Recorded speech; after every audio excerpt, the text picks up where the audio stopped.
the CC and the fire district meetings for Wednesday, July the 10th. Manager Stoltz, take it away. Good morning, Chairman and Commission.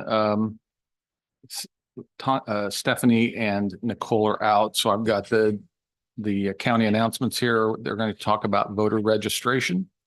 And Nicole's also going to do a pitch for election worker recruitment. And I'm not sure if the election commissioner will be there yet or if Nicole will do it, but then we have law camp. That's also on the first new business agenda item, but Nicole has it written down that Sharon Van Horn's there to make some comments. I assume that will be under item E on the agenda. And then the health department is starting a community listening session for a community health improvement plan that they will talk about. So those are the announcements heading into the meeting.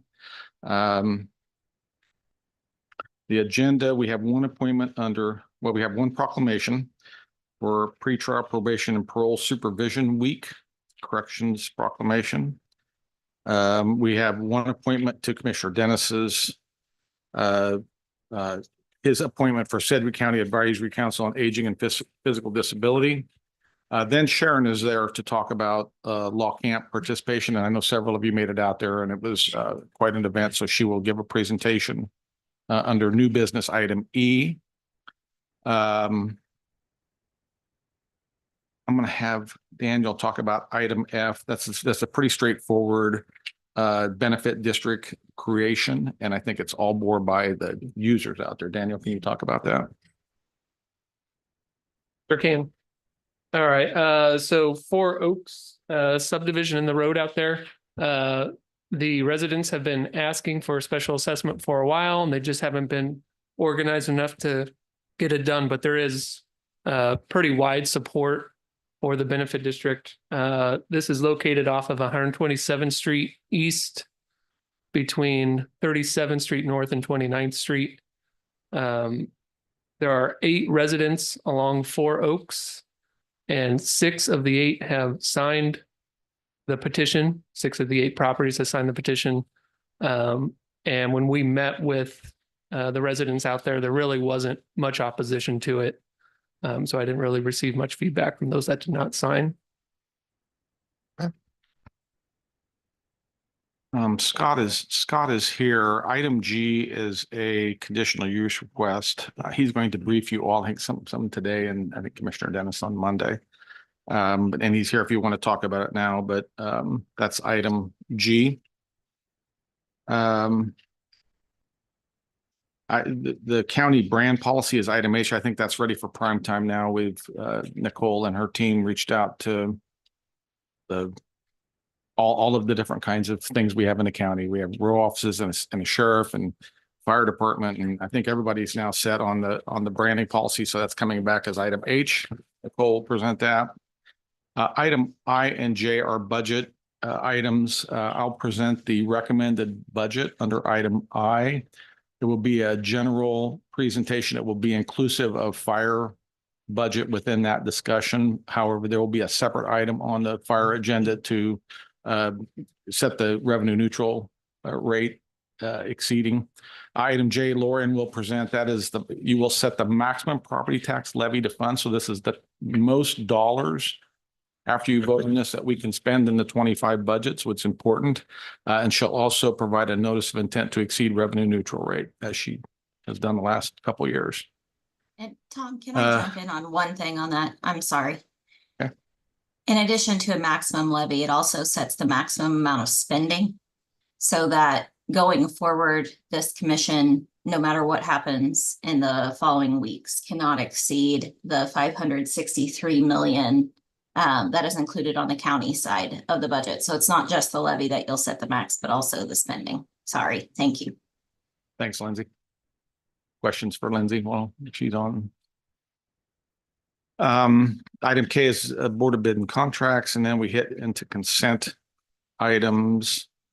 L and M are easement request. Daniel's here to answer questions, but item 1 is a construction easement for a bridge replacement between Pawnee and 31st Street South, east of 143rd. There is a $3,356 fiscal note on that. Item M is a floodway reserve easement in the Thompson Lake addition. That's south of 103rd Street South and west of 263rd Street West. There is no fiscal note on that.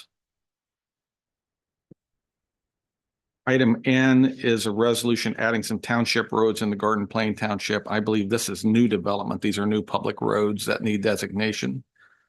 So that's consent item N.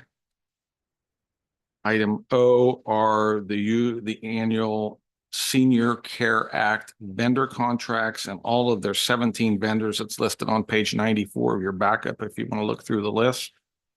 That is item O. Item P is a donation to the Sedgwick County Suicide Prevention Coalition, private donation.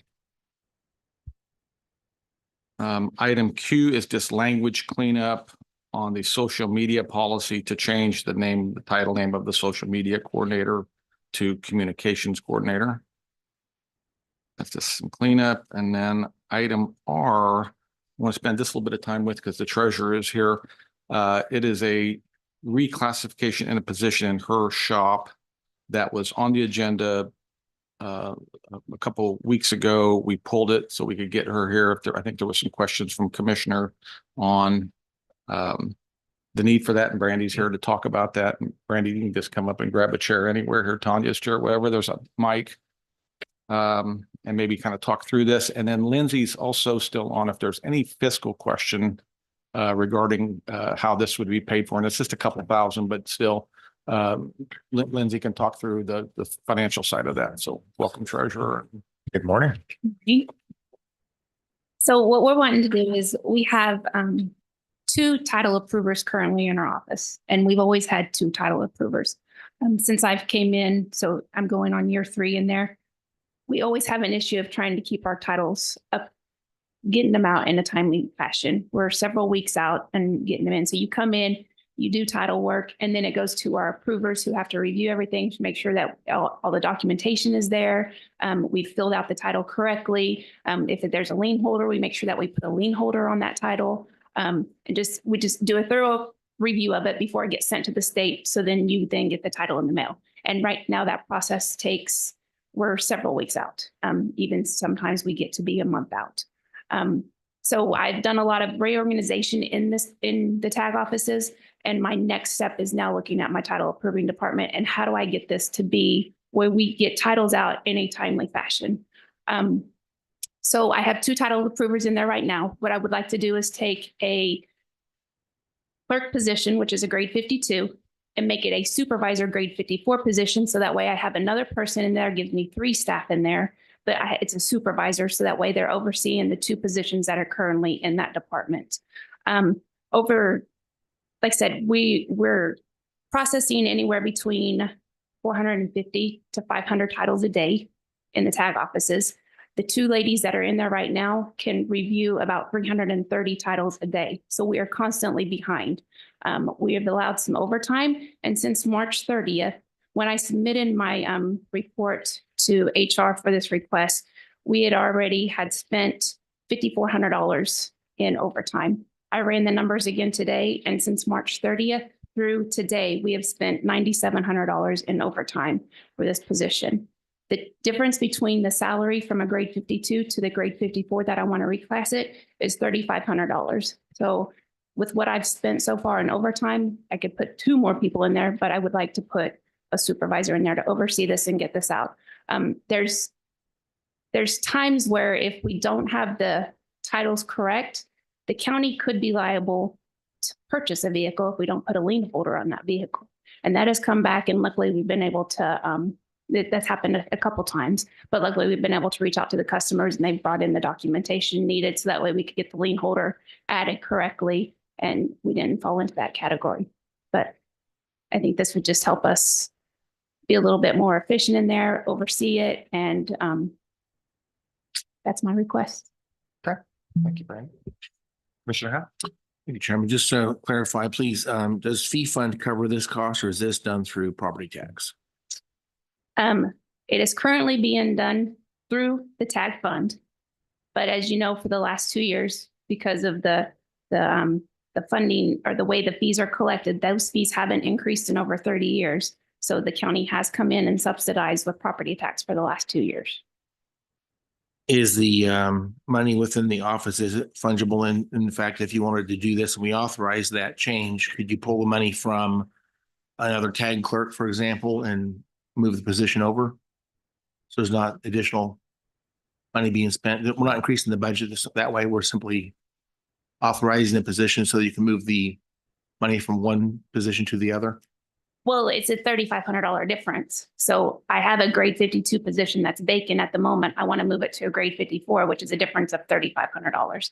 But I'm spending, so far I've spent $9,700 in overtime. So it's going to reduce that overtime costs to help pick up and fund this $3,500 that I'm short between the two positions. Did you say each one of those people can do 330 a day? Is that per person or is that? No, that's the two total. So we're looking at about 160 to 170 a day. And you and guys we're- are, so you guys are behind 120 or so, or 170 Correct. per day. Correct. Is this a new problem? No, this problem was there when I started. Like I said, my focus has been on trying to restructure and getting the office back up.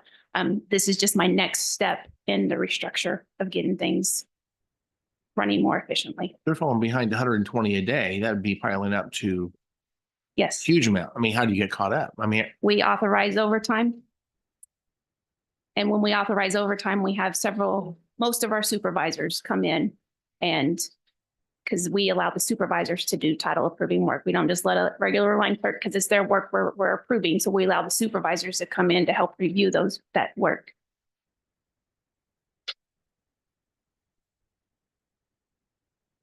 all right, I'll think about it. Thank you. Lindsay, you still on? I am. Can you help us with the cost savings, budget impact, projected cost savings with overtime, all of that? Can you just kind of walk us through that? Sure. So the tagged fund or the auto license fund, as we call it, is something that is solely within the purview of the county treasurer. So it's not actually a budget that the commission approves, but it is a budget that the treasurer can approve. And so she has approved a budget for her office for that fund for this year based on the personnel that she has. So within that context, the overall budget is not changing. She has the budget authority to do this within her fund. What we're talking about, though, is where the county now is in a position, as Brandy said, this will be the third year where the general fund is having to subsidize. In the past, anything left in the auto license fund at the end of the year has come to the general fund.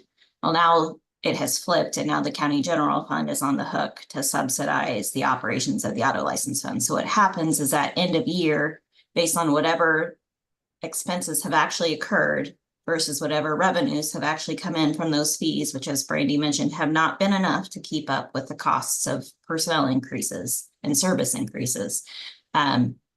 We basically take that amount of cash from the general fund and transfer it into the auto license fund to keep it perfectly balanced.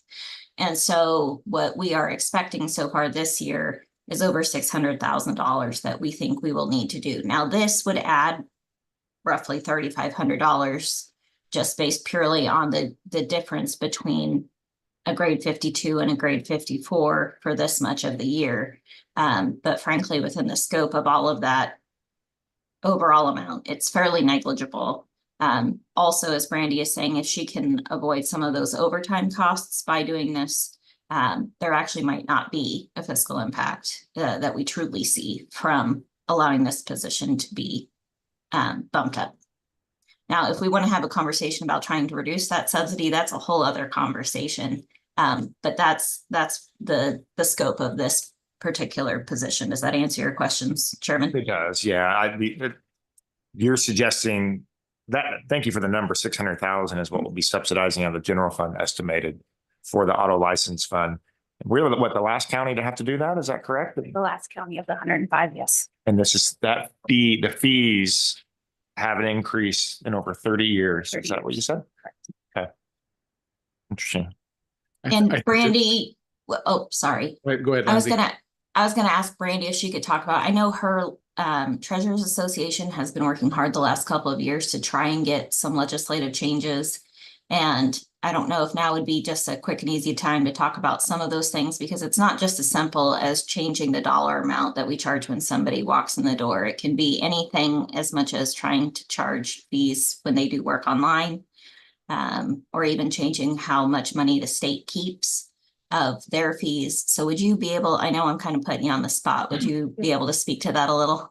So for the last several years, we're talking 7, 8 years, the Treasurers Association has been working with trying to figure out how do we increase our revenues.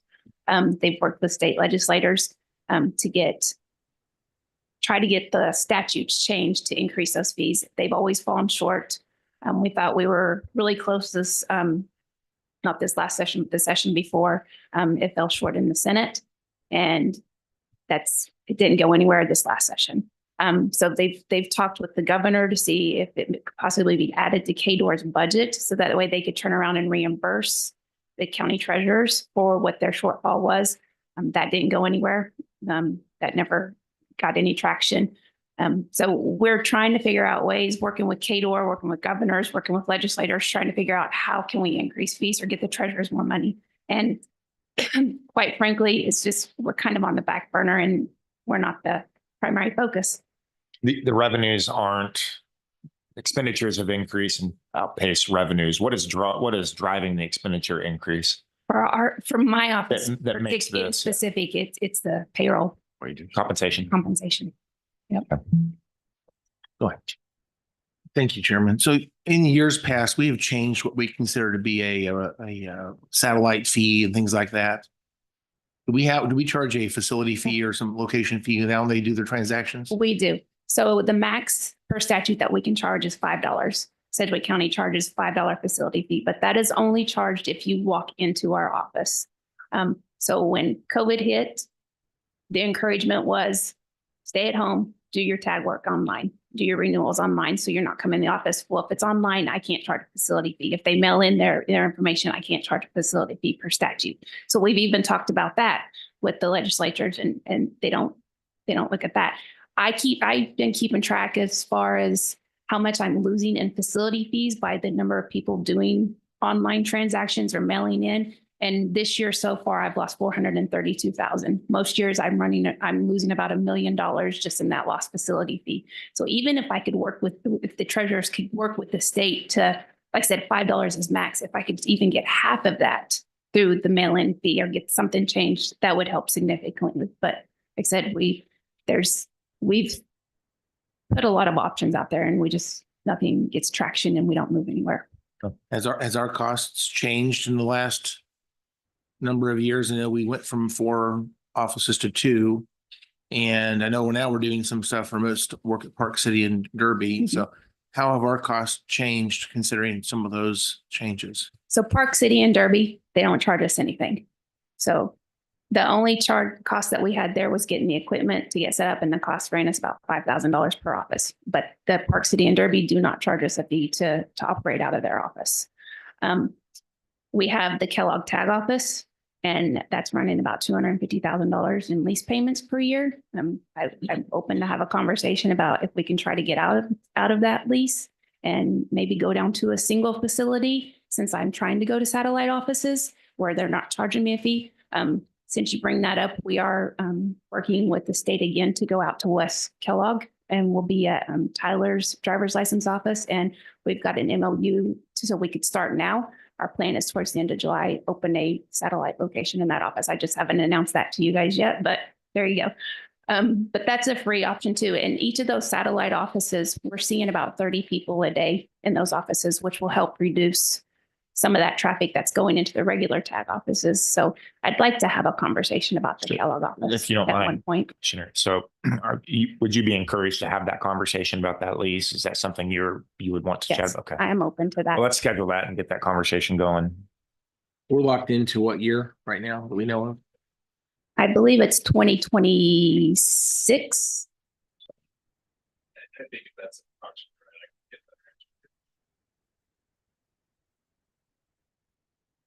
Well, why don't we work some 221 conversations and figure out what that is so we fully understand it? And And just for the record, I'm not necessarily saying that we should go from 2 to 1. I am saying that we incurred new costs and increased costs when we went from 4 to 2. And that, my opinion is that was an unfortunate, negative change to the county. We were better off having 4. Our costs were lower.